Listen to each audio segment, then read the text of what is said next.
সৃষ্টির আদিকাল থেকে কিয়ামত পর্যন্ত আল্লাহ তাআলা কাউকে ইচ্ছা দেননি। সূর্যটা সেই প্রথম দিন থেকেই প্রতিনিয়ত সকালবেলা উদিত হয়, আবার সন্ধ্যাবেলা ডুবে যায়। এর ব্যতিক্রম কোনো দিন করেনি, কারণ আল্লাহ তাআলা তাকে ইচ্ছা দেননি।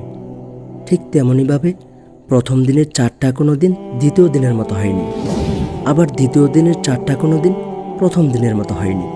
এমনকি আল্লাহ তাআলা কোনো ফেরেশতাকেও ইচ্ছা দেননি।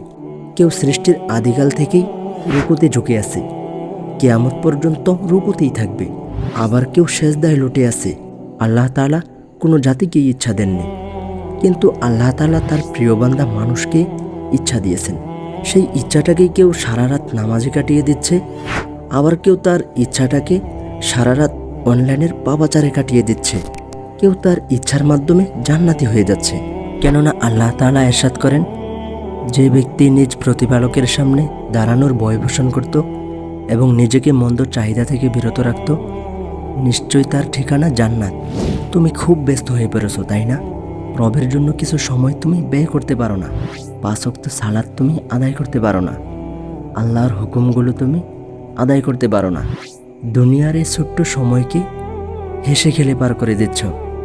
ভাবছো সময় তো অনেক বাকি, পরে তওবা করে নেব। বোকা ভাই আমার, বোকা বোন আমার, কবরে শুয়ে আছে তোমার মতো হাজারো তরুণ প্রাণ। তারা ঠিক এমনটাই ভেবেছিল। মনে রেখো, রবের পাকড়াও বড়ই কঠিন।